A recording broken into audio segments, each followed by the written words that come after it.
आज कुणाल माई आणि अण्णांना मनात येईल ते बोलत होता. तो माईला म्हणत होता की कोणी सांगितलं होतं तुम्हाला आमचा भार उचला म्हणून? तुम्ही खुशाल टाकायचं होतं आम्हाला अनाथ आश्रमात. कुणी सांगितलं होतं आम्हाला सांभाळा म्हणून? आता आमच्यावर उपकार केल्यासारखे बोलत आहात ते. कुणालच्या तोंडून हे शब्द ऐकून माई आणि अण्णा सुन्न झाले होते. इतके इतके असल्यापासून सांभाळलेल्या आपल्या पुतण्याकडे माई डोळ्यातलं पाणी पुसून पाहत होत्या. अण्णा मात्र हातातल्या काठीवर जोर देत थरथरत तोल चालूत उभे राहिले. बस झालं. काय बोलतेस, कळतंय आहे का तुला? फार बोललास तू. कुणी सांगितलं म्हणून नाही सांभाळलं तुम्हाला. सांभाळायला सांभाळायला काय तुम्ही कुत्री मांजरं आहात का? आमचीच मुलं मानला आम्ही तुम्हाला. अरे माझ्या भावाचीच मुलं तुम्ही. लहान लहान होतात तुम्ही दोघं. बहीण भाऊ तुमची आई गेली तेव्हा. अरे जर तुमच्या काकूनी केलं नसतं ना तरी कुणी नावं ठेवलं नसतं. आधीच घरातली तोंडं काही कमी होती, पण तिने मनाचा मोठेपणा दाखवला. त्याचे चांगले पांग फेडता आहात तुम्ही डोळ्या देखत. कोमल अण्णांचं बोलणं खाली मान घालून ऐकत होती. कुणाल मात्र तारवटलेल्या डोळ्यांनी आव्हान दिल्यासारखा अण्णांकडे पाहत होता. माईंना वाटत होतं अण्णांना शांत करून खुर्चीवर नीट बसवावं, थरथरणारी काठी बाजूला ठेवून आधार द्यावा. पण ते खेळल्यासारख्या जागीच उभ्या राहिल्या. कुणालच्या क्रुद्ध चेहऱ्याकडे पाहत राहिल्या. कोमलचा मुकाटपणा त्यांना असह्य झाला होता. कधी हरवली या मुलांच्या चेहऱ्यावरची निरागसता? कुठे गेले कोवळे भाव या मुलांच्या चेहऱ्यावरचे? आत्ता तर वाढत होते हाताखाली. कोमल आणि कुणाल घरी आले तो दिवस जसाच्या तसा त्यांना आजही आठवत होता. शिलाच्या बाळंतपणासाठी म्हणून माई तिच्याकडे येऊन राहिल्या होत्या.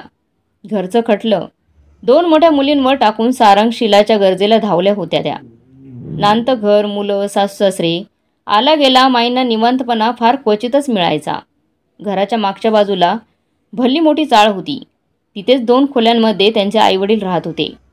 येता जाता पडवीत झुलत्या खुर्चीवर बसलेले वडील दिसले की धावपळीतही डोळे निमायचे. सकाळच्या कामाचा धबाडगा आटोपला की थोडा वेळ तिकडे जाऊन बसायचा माईंचा नित्यक्रम होता. आईच्या हातचा चहा घेत घेत निवांत गप्पा मारायचे. थोडा वेळ तिथे टेकले की माई ताजातवाने होऊन पुन्हा कामाला लागत होत्या. भरल्या घरात त्या रमून गेल्या होत्या. कधी कुठल्या कामाचं ओझं त्यांना वाटलं नाही. सतत चेहऱ्यावर एक शांत भाव. फार बोलका स्वभाव नव्हता, पण कुणाच्याही आडल्या नडल्याला धावून जायची तयारी होती. सारंग त्यांचा धाकटा धीर आडगाव गावातील शाळेत शिक्षक होता. पळशीहून जाऊन येऊन करणाऱ्या सारंगला माईंनीच त्याचं लग्न झाल्यावर आडगाव येथे संसार थाटायचा आग्रह केला. शिलाला स्वतंत्र संसाराचा आनंद घेता यायला हवा असं त्यांना मनापासून वाटत होतं.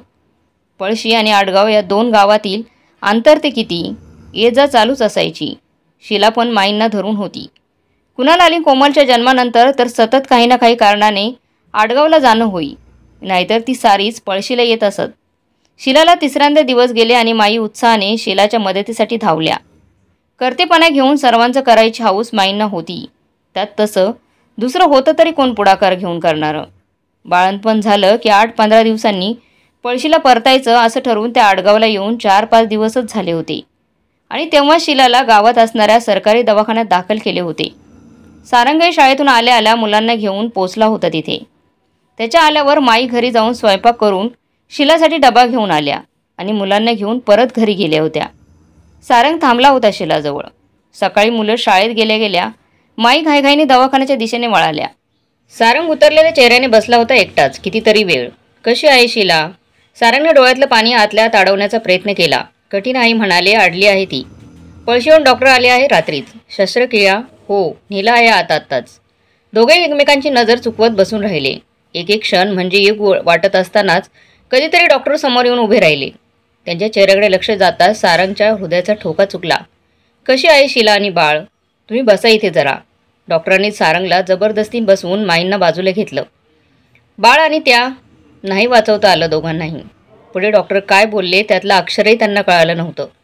कानापर्यंत काही पोचतच नव्हतं. नाही वाचल्या त्या, एवढंच कानावर आदळत राहिलं त्यांच्या. सारंगच्या पुढे जाऊन त्या उभ्या राहिल्या आणि त्यांनी डोळ्याला पदर लावला आणि म्हणाल्या, अहो भाऊजी, आपली शिला आता नाही राहिली हो. ती गेली आपल्याला सर्वांना सोडून. हे ऐकता सारंगच्या पायाखालची जमीनच सरकली. त्याला त्याच्या कानावर विश्वासच बसत नव्हता. तो म्हणाला, वहिनी, अहो असं काय करताय? शिला आपल्याला सोडून नाही जाऊ शकत.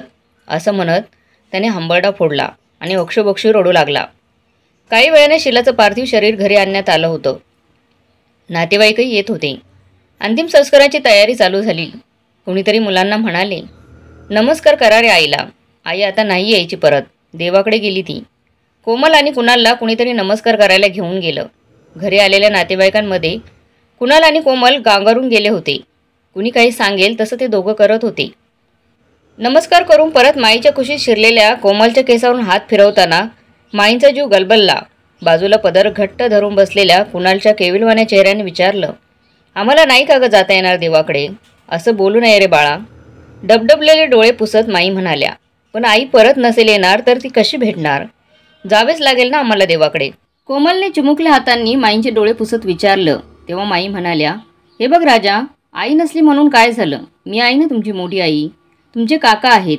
कोमल आणि कुणाल काही न समजल्यासारखं माईंकडे पाहत राहिले. 5 आणि 7 वर्षांचे लहानगे जीव अगदी पोरकी होऊन गेले होते. दोघांना कुशीत घेत माई बराच वेळ त्यांची समजूत घालत राहिल्या. शीला गेल्यावर सारंगच्या आयुष्यातील रस अचानक संपल्यासारखं झालं होतं. शाळेत शिकवायचं आणि घरी येऊन बसायचं. मुलांवरचं लक्ष उडालंच होतं त्यांचं. शाळेतून आलं की अंगणात तासनतास एरझऱ्या घालत राहायचे ते. शरीर थकलं की टेकायचे खुर्चीवर. वाटलं तर वरण भाताचा कुकर लावायचा. भाजी कशीबशी शिजलेली, तांदळात दगड, आमटी कचकचीत. सारंगने शिजवलेलं अर्ध कच्चं अन्न कोमल आणि कुणाल चिवडत राहायचे तासनतास. मग सारंगची चिडचिड व्हायची. मुलं रडायला लागली, रुसून बसली की वैतागलेल्या सारंगच्या हातचा फटका दोघांनाही मिळायचा. लगेच दोघं आईकडे जायचं आहे म्हणून हट्टाला पेटायचे. असं झालं की आपल्या वागण्यामुळे हे चालू आहे या विचाराने सारंगच्या मनाला अपराधीपणा घ्यायचा तो. रविवारी पळशीला जाऊ, काकूच्या हातचं छान जेवा, अण्णा गोष्ट सांगतील असं काही ना काही कारण सांगून सारंग स्वतःला दोष देत दोघांना मनवत राही. सुट्टी लागली की अण्णा आणि माई आग्रह करून पळशीला घेऊन जात होतीच मुलांना आणि सारंगलाही. आता त्यात रविवारही आला. दरवेळी अण्णा आणि माई सारंगसमोर पुन्हा लग्न करण्याचा विषय काढत होते, जोर धरत होते, पण त्याचा ठाम नकार होता.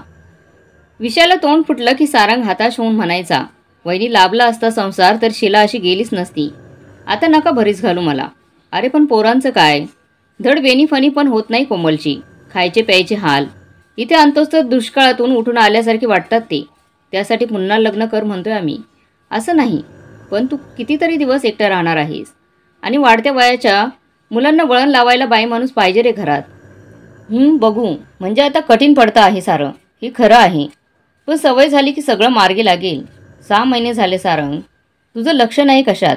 कुणाल मोठेपणानं कोमलला सांभाळतो, पण तो सुद्धा लहानच आहे. एखादी बाई पाहतो आहे दिवसभर राहणारी मिळाली तर ती मिळेपर्यंत असंच चालू राहणार बहिणी. पैसे टाकून प्रेम नाही रे मिळत. हक्काचा माणूस आण, सगळं सुरळीत होईल. सारंग नुसता मान डोलवायचा. माईनी वर्षभर त्याचं मन वळवण्याचा प्रयत्न केला, पण सारंग दाद देत नव्हता. हळूहळू पण निश्चितपणे तो बदलत चालला होता. यातून मार्ग कसा काढावा ते अण्णा आणि माईंना कळत नव्हतं. तेवढ्यात नवीनच व्यापात त्याने स्वतःला गुंतवलं. मातृमंदिरामध्ये पळशीच्या सेवाभावी संस्थेत तो जायला लागला. शनिवारी शाळा सुटली की मुलांना पळशीला अण्णा आणि माईंच्या ताब्यात सोपवायचं आणि रात्री झोपायच्या वेळेला घरी परतायचं. पुन्हा रविवार तिकडे संध्याकाळी मुलांना घेऊन आडगावला जायचं. मुलांची फरफड, त्यांच्या मनाचा विचार काही त्याच्या मनात आसपासही फिरकत नव्हता. अण्णा आणि माईंनी अखेर कोमल कुणालची जबाबदारी स्वीकारायचा निर्णय घेतला. आता राहू दे मुलांना आमच्याकडेच. मुलं आजूबाजूला नसल्याची खात्री करून शेवटी त्यांनी सारंग पळशीला आला तेव्हा त्याच्या कानावर सगळं घातलं. काही क्षण सारंग नुसता त्यांच्याकडे पाहत राहिला. नको, आधीच तुमच्यावर किती जबाबदाऱ्या, त्यात दोघांची भर. लहान तर आहेत, कुणीतरी लक्ष देऊन करायला हवं रे बाबा त्यांचं. माई आता सारंग मुलांना न ठेवण्याचा हट्ट धरून बसणार की काय म्हणून धस्तावल्या होत्या माई. तेवढ्यात सारंग म्हणाला, मी अगदी एकटा पडेन महिनी. घर खायला उठतं शिलाशिवाय. मुलं गेली की संपलंच. एकटा पडायला असतोच कुठे तू घरी सारंग, आणि असतोच तेव्हा असून नसल्यासारखाच. अण्णांच्या बोलण्यावर सारंगने नुसताच हुंकार भरला. एवढ्या जणांचं करते आहे, त्यात आणखी दोघांची भर. आणि तुझ्या एकटं पडण्यापेक्षा मुलं एकटी पडत चालली आहेत ते लक्षात येते का तुझ्या? 2 दिवस इथं, 5 दिवस आडगाव, मुळं रुजतच नाही आहेत धड त्यांची. तू पण इथेच येऊन राहा, सगळं मार्गी लागेल. शेवटी सारंग तयार झाला आणि मुलांचं पळशीच्या शाळेत नाव घातलं. कोमल आणि कुणाल माई अण्णांकडे कायमच्या मुक्कामाला आले. इथे आणताना कुणी त्यांना विचारलं नव्हतं. पाळशीचं घर आवडत असलं तरी शाळा आडगावची होती. कुणालचे मित्र, कोमलच्या मैत्रिणी, दोघांचं ते भावविषय अचानक संपलं. फरक जाणवला की नाही त्यांचं त्यांना कळण्याचं वय नव्हतंच ते. कोमलचं आतल्या आत मिटून जाणं, कुणालची शाळेतली भांडणं, दंगा मस्ती, झालेला बदल त्यांच्या पचनी पडत नाही हेच सिद्ध करत होता. सारंगलाही आडगावातला एकटेपणा असंही होत चालला होता. पळशीलाच राहिलो असतं तर मुलं आपल्या आधारानेच मोठी होतील या विचाराने शेवटी त्याने पळशीमध्ये बदली करून घेतली. आडगाव कायमचं सोडलं त्याने. घर एक राहिलं, पण कोमल आणि कुणाल सारंगपेक्षा अण्णा आणि माईंनाच चिकटले. अण्णांच्या 4 मुलांमध्ये हळूहळू रमायला लागले ते. सारंग अधिकच तटस्थ होत गेला, घरात असून नसल्यासारखा. क्वचितच त्याचं कोमल आणि कुणालबद्दलचं प्रेम उफाळून यायचं. मग घरातल्या सर्वांसाठी तो लिमलेटच्या गोळ्या, बिस्किटं असं काही ना काही घेऊन यायचा. प्रेमाने सर्वांना वाटायचा. संध्याकाळी व्हरांड्यात बसून गोष्टी सांगायचा. कुणाल हक्काने त्याच्या मांडीवर डोकं ठेवून झोपायचा. कोमल अनामिष नजरेने आपल्या बाबांना निहाळत राहायची. तिला जवळ घेऊन तिच्या केसांवरून सारंग हात फिरवत राहायचा. माई त्या तिघांना नकळत आजूबाजूला रेंगाळणाऱ्या त्यांच्या मुलांना आत बोलवून घेत आणि आपल्या मुलांना म्हणत, मिळू दे वडिलांचा सहवास त्यांना. कधीतरी येतो तुमचा काका त्यांच्या वाटेला असा. पण आम्हाला पण गोष्ट ऐकू दे ना, काका सांगतोय ती. सांगेल रे मी नंतर. आता रमली आहे ती तिघं एकमेकांच्या सहवासात, तर रमू देत. इतकं संभाषण होईपर्यंत कोमल कुणाल उठून आत येत होते. अरे काय झालं, गोष्ट सांगत होते ना बाबा तुम्हाला. संपली, पळा आता म्हणाले बाबा. सगळं क्षणिक. माईंना वाईट वाटायचं. शिलाच्या मृत्यूने इतकं बदलून टाकलं आहे की असाच होता सारंग, कुणाला कळलंच नाही कधी. मुलं मोठी होत होती. कुणाल नकळत अण्णांकडे ओढला जात होता. त्याच्याजवळ राहिलं की त्याला बरं वाटायचं, सुरक्षित वाटायचं. आग्राही हक्क प्रस्थापित करायला पाहायचा तो अण्णांवर. वावर सतत अण्णांच्या आसपास. ते बाहेर निघाले की कुणाल पायात चप्पल सरकवून तयार. अण्णा आराम खुर्चीत वर्तमानपत्र हातात घेऊन बसले की कुणालच्या अभ्यासाचे पुस्तक घेऊन बाजूला बसणं ठरलेलेच. अण्णा देखील प्रेमाने चौकशी करत, कौतुक करत. कधीकधी माईंना वाटे स्वतःच्या मुलांकडे लक्ष देत नसतील इतकं कुणालला जपतात ते. मुलांची नाराजी यांना त्या मार्गे बाहेर पडे. धाकटा रामेश्वर भडक डोक्याचा. तो पटकन काहीतरी कुणालला बोलून मोकळा होई. अण्णा रागवायचे त्याच्यावर. मुलांचा सगळाच रागा माईंसमोर निघायचा. मग काहीतरी बोलून माई वेळ मारून नेत होती. कुणाल नसताना माई चौघांना एकत्र बसवत, समजूत घालत. आईविना वाढणारी, वडील असून नसल्यासारखे अशी मुलं आपल्या छायेत मोठी होत आहेत, तेव्हा आपण नाही तर कोण समजून घेणार त्या दोघांना, हे ते पोट तिडकीने सांगत. बाकी तिघंजण समंजसपणे कुणालकडे सहानुभूतीचं झुकणारं माप स्वीकारत. पण रामेश्वरचं तसं नव्हतं. रामेश्वरच्या प्रश्नांना, नाराजीला, शंकांना कसं उत्तर द्यायचं ते माईंना सुचत नसे. त्याचे प्रश्न, शंका त्यांच्याही मनात घर करून राहत. कुणाल मुद्दामच मानांचा पिच्छा सोडत नाही. सगळ्यांना त्रास देतो. जाणून बुजून कोमल कामं टाळते. घरातील असं काही बाई रामेश्वर त्यांना सांगे. त्याच्या दृष्टिकोनातून कोमलचं वागणं त्या पारखत राहत. आणि मग उगाच त्यांना ओशाळ वाटे. नकळत आपली मुलं आणि कुणाल असा दुजाभाव करतो आहोत असं वाटायला लागे. मग कोमल कुणालचे ठरवून पुरवल्यासारखे त्या लाड पुरवत. स्वयंपाकात मुद्दाम त्यांच्या आवडीचं काहीतरी होई. रामेश्वर अशा वेळेस 2-2 दिवस हुप्प होऊन बसे. आणि आज कुणालने असं टोक गाठावं, टाकायचं होतं अनाथाश्रमात म्हणून मोकळं व्हायचं. त्याला कोमलनेही मूक संमती दर्शवावी. माई कुणालकडे विजल्या डोळ्यांनी पाहत राहिली. कोमल माईकडेच पाहत होती. तिलाही वाटलं पुढे व्हावं आणि काकूंच्या डोळ्यातलं अपेक्षाभंगाचं दुःख आपल्या हाताने निपटून टाकावं. लहानपणी चुलीवर रटरटता भात उपसताना चेहरा लाल लाल व्हायचा काकूचा, तेव्हा ती पटकन पुढे होऊन त्यांच्या चेहऱ्यावरचा आपला कोवळा हात फिरवायची. काकूच्या चेहऱ्यावर हसू उमटायचं. थकवा कुठे पळून जायचा. करावं तसं. नकळत ती उठली. पण कुणालने टाकलेल्या कटाक्षाने तिला थांबवलं. अस्वस्थ चुळबुळ कळत ती तशीच बसून राहिली. गेली कितीतरी वर्ष कोमल अमेरिकेत होती. कुणाल मुंबईत होता. कुणाल पळशीचं घर बडोलं परिचित होतं. सुट्टीत गेलं की काकू मनापासून स्वागत करायची. कोमल मुंबईत आली की कुणाल आणि ती बापूंना काकूंना भेटून जायची. पण हल्ली रामेश्वर फार उत्साहाने स्वागत करत नाही, हे दोघांच्याही लक्षात यायला लागलं होतं. कोमल मागच्या वेळेला आली तेव्हा तर फार तुटक वागला तो. पळशीहून मुंबईकडे परत जाताना मग बोलण्यात तोच विषय राहिला. किती तुसड्यासारखा वागला रामेश्वर. परतीच्या मार्गावर लागल्या कोमल म्हणाली, बाबा अचानक गेले ना, त्यानंतर वागणं बदललं आहे त्याचं.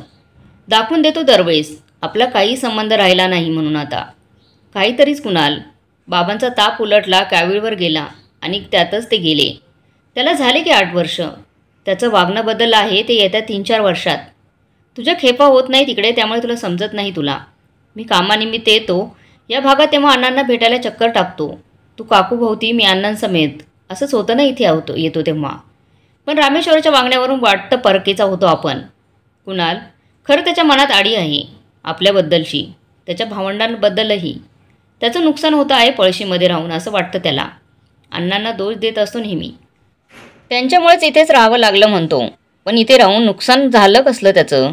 चांगली शेती आहे, स्वतःची खानावळ आहे. कोमलला समजत नव्हतं. शेती सामायिक येऊन जाऊन नंतर हक्क मागणारे सगळे म्हणून फार लक्ष घालत नाही तो. खानावळ उत्तम चालली आहे, त्याचं सोड ग. पण अण्णामाईंनी केलं आपलं हे खरं असलं तरी त्या ओझ्याखाली किती दिवस राहायचं? रामेश्वरच्या बोलण्याला प्रत्युत्तर द्यायला हवं आता आपण. आजचं वागणं पाहिलंच नस तू. यावेळेला आधी बोलायला सुद्धा तयार नाही आणि नंतर बोलला ते अकल्पनीयच होतं. नेहमीप्रमाणे तिने यावेळी शाळेतल्या दिवसांची आठवण काढली. पण दरवेळेला हसून मान डोलवणाऱ्या रामेश्वरच्या स्वरात यावेळी कडवटपणा भरलेला होता. प्रत्येकाचा दृष्टिकोन वेगळा असतो भूतकाळाकडे बघताना. आणि जुने दिवस त्रासदायक असतील तर ते विसरलेलेच बरे. त्रासदायक कसले रे? उलट मजा होती. आपलं नदीवरचं तासनतास डुबणं, शाळेत जाता जाता खाल्लेले चणे फुटाणे, टिवल्या बावल्या करत तिखट मीठ लावून खाल्लेल्या कैऱ्या, सगळं जसंच्या तसं आठवतंय. विसरलास तू? रामेश्वर म्हणाला, छे, आठवतंय सगळं. अण्णांच्या सतत मागे मागे असायला कुणाल आणि तो आईचा पदर पकडून. सारंग काका उंडरत बसायचा इकडे तिकडे. समाजसेवा म्हणे. सगळी जबाबदारी आमच्या अण्णांवर, असा राग यायचा. रामेश्वर, अण्णा एकदम ओरडले. ओरडू नका अण्णा, खरं तेच सांगतोय. फालतू आठवणी जागवत बसवलेत. कोमलचा चेहरा खाडकन उतरला. कुणाल उठून बाहेर चालला झाला. रामेश्वर, इतका द्वेष करतोस तू आमचा? खरंच तुला राग यायचा आमचा? कोमलचा विश्वासच बसत नव्हता. कोमलच्या प्रश्नाकडे दुर्लक्ष करून त्याने अण्णांकडे पाहिलं. चुकलंच माझं. खरं बोलायचं म्हणजे पाप आहे या घरात. बस तोंड देखलं कौतुक करत. रामेश्वरच्या आवाजातला उर्मटपणाने सगळ्यांनीच एकमेकांच्या नजरा टाळल्या. रामेश्वर उठून गेला. बाहेर एरझऱ्या मारणारा कुणाल अस्वस्थपणे येऊन कोमलच्या बाजूला बसला. कोमल, कुणाल दोघांनाही कान कोंडल्यासारखं झालं होतं. काकूंनी वातावरण हलकं करण्याचा प्रयत्न केला.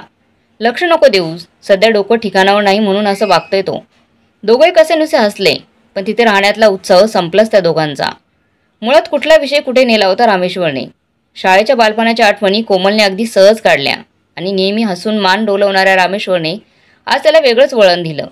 कुणालने रामेश्वरशी बोलून कोंडी फोडायचं ठरवलं. असं आडून आडून बोलण्यापेक्षा एकदा काय मनात असेल ते बोलून मोकळा हो म्हणून सांगणार होता तो रामेश्वरला. पण तो घरात टिकतच नव्हता. कशीबशी रात्र काढून दुसऱ्या दिवशी दोघे मुंबईला निघाले. तेव्हाही रामेश्वर तिथे नव्हता. अण्णांनी खांद्यावर थोपटलं. काकूने रामेश्वरचं वागणं विसरून जा, पुन्हा या लवकर, असं आवर्जून सांगितलं. तरी दोघांनाही ते वेगळं सगळं वरवरचं वाटत होतं. परतीच्या प्रवासात याच प्रसंगाची उजळणी आणि रामेश्वरच्या वागण्याचा उहापोह दोघं करत राहिले. चुळबुळ करत मान खाली घालून बसलेल्या कोमलला तो प्रसंग जसाचा तसा आत्ताही आठवत राहिला. त्यावेळीपासून मनात असलेला राग इतक्या प्रखरपणे कुणालच्या मनातून बाहेर पडला असेल का? एकदम अनाथ आश्रमात का नाही टाकलंस असं कसं म्हणाला अण्णा आणि माईंना तो? अस्वस्थ चुळबुळ करत तिचं मन अजून धागे जोडण्याचाच प्रयत्न करत होतं. त्या प्रसंगानंतर गेली 2 वर्ष कुणाल तिला काही न सांगता काही ना काही सांगत होता. रामेश्वरने घरामध्ये बदल केले, पैसे घेतले, दुरुस्ती आणि बदलांसाठी सर्वांकडून सामायिक घर म्हणून. पण नियोजन काही नाही. 2 आत्यांची जमीन परस्पर विकून टाकली. विचारले की तुमचा काय संबंध म्हणतो. हे आणि असं बरंच काही. अरे पण अण्णा माई काय म्हणतात? नेहमीप्रमाणे अण्णा गप्प. काकू म्हणते मला काही सांगत नाही तो. कोमल काकूने केलं आपण आपलं पण वाटतं तितकी साधी नाही ती. म्हणजे मला नाही वाटत रामेश्वर स्वतःच्या जीवावर हे उद्योग करू शकेल. शक्यच नाही.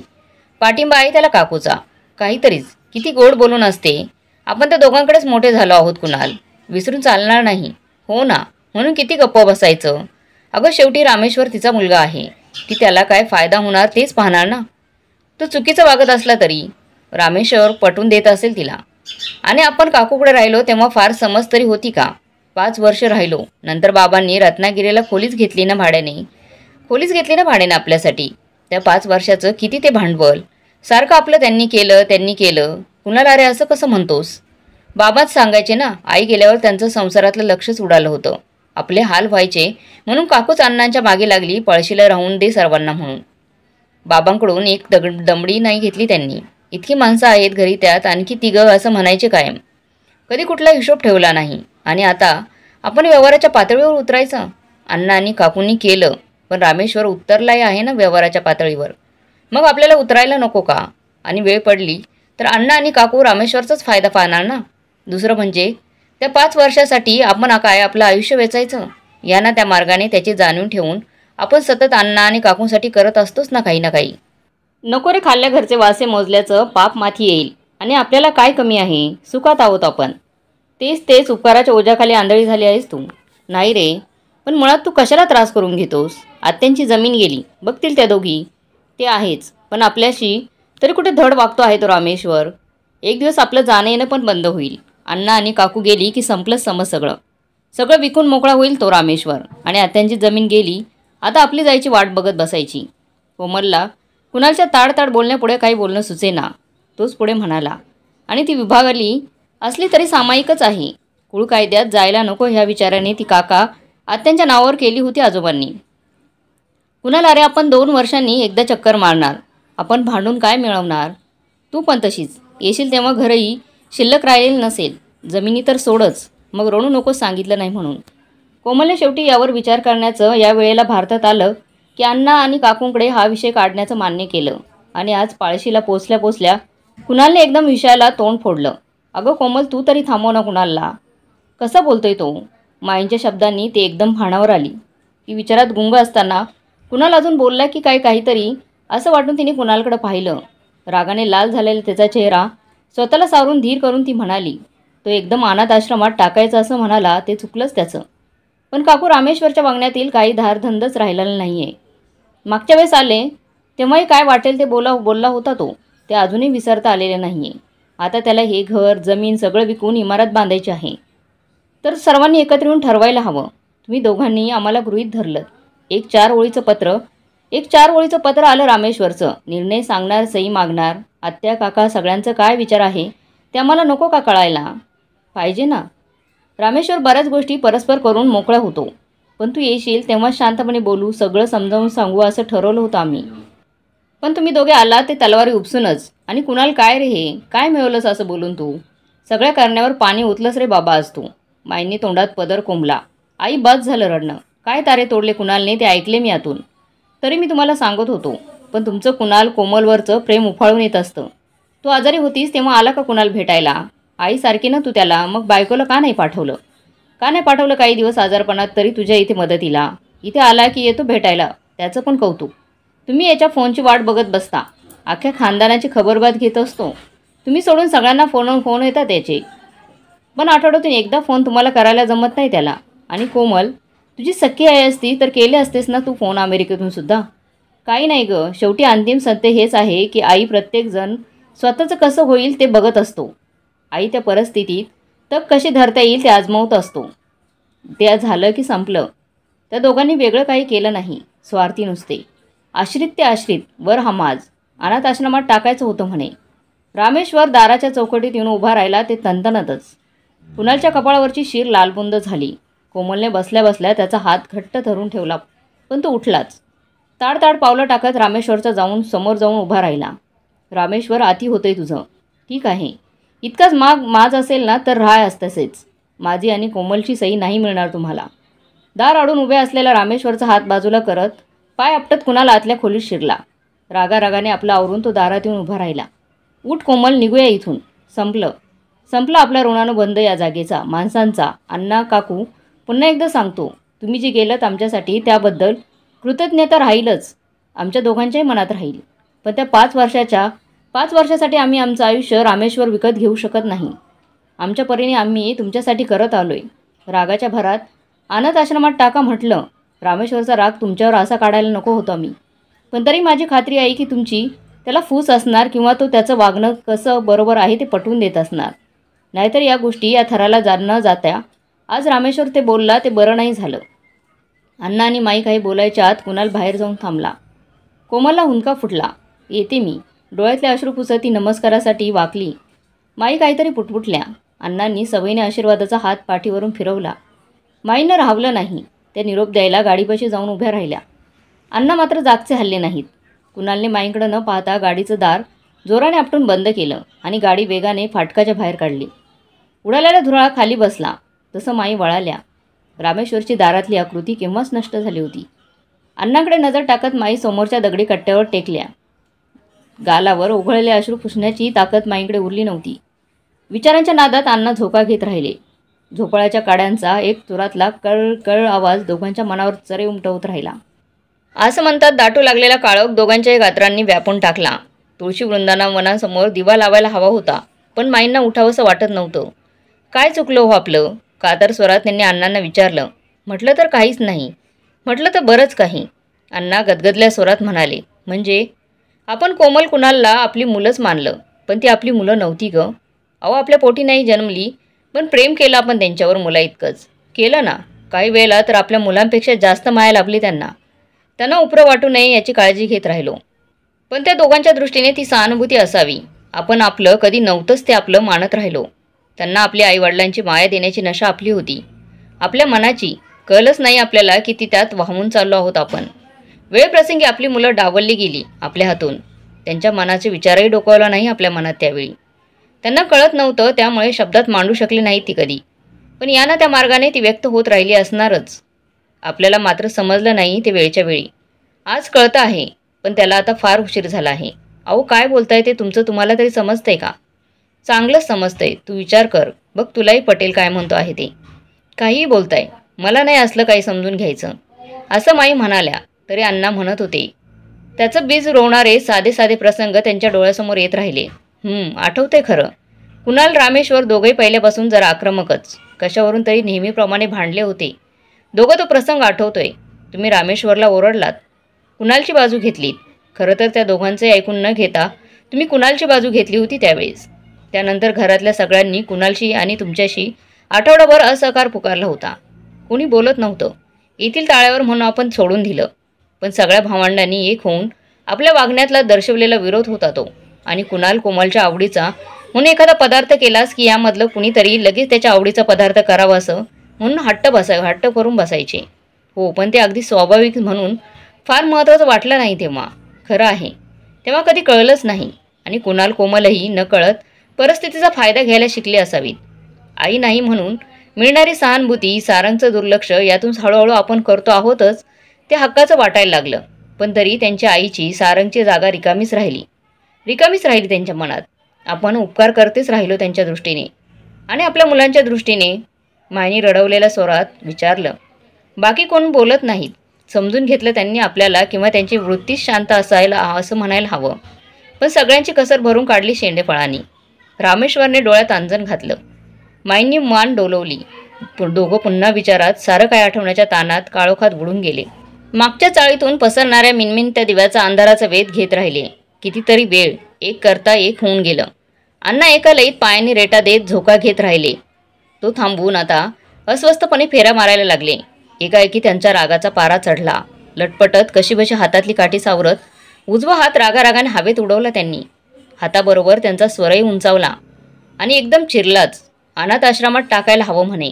कुणाल नव्हता कधी अनाथ, नव्हताच मुळी तो अनाथ कधी. पण आज दोन म्हाताऱ्या जीवांना खऱ्या अर्थाने अनाथ करून टाकले त्याने. जोडीला ती कोमल. सांगा तुमच्या लाडक्या पुतण्याला.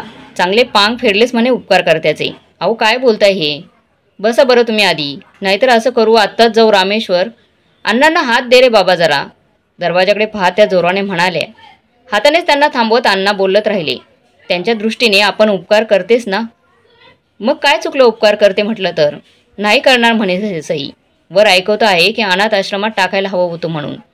आणि तो नालायक रामेश्वर आपलं जीणं हैराण करणार या दोघांच्या निर्णयामुळे. चांगलं चाललं आहे हो अण्णा आणि माई. पुतण्याने अशी थप्पड दिली आणि आता मुलाकडून थपडावर थपडा खा. रामेश्वर म्हणणारच, पोटच्या पोरांसारखी माया दिलीत ना, पण वेळ आल्यावर तुमच्या लाडक्या पुतण्याने सही करायला दिलाच नकार. बय अगं, तुला कळतंय का? सगळे असून आपणच अनाथ झालो आहोत ग. अनाथ. हातातली काठी घट्ट आवळत तोल सावरत बापूंच्या फेऱ्यांचा वेग वाढला. कपाळावरची शीर ताडताड उडायला लागली. माई खबरल्या. अहो अहो, असं करता काय का आहात तुम्ही? काय होत आहे तुम्हाला? रामेश्वर आरव गाढवा इतका घसा ताणून ओरडतोय. बाहेर ये आधी. कुठे उलटला आहेस रे? बाहेर ये रे बाबा लगेच. तोल गेलेल्या अण्णांना सांभाळायला पुढे झालेला माईंचा मदतीचा हाक काळोखाला फाडून वातावरणात चढत राहिला. मित्रांनो, अशा प्रकारे माई आणि अण्णांनी आपल्या मुलांबरोबर पुतण्या आणि पुतणीचंही खूप काही केलं. पण शेवटी त्यांना अनाथाचंच जीवन जगावं लागलं. अशा प्रकारे कितीतरी असे वयोवृद्ध आहे, त्यांना अशा प्रकारचं जीवन जगावं लागतंय. तुम्हाला काय वाटतंय कमेंट बॉक्समध्ये नक्की कळवा. आणि कथा चांगली वाटली तर लाईक, शेअर, सबस्क्राईब नक्की करा.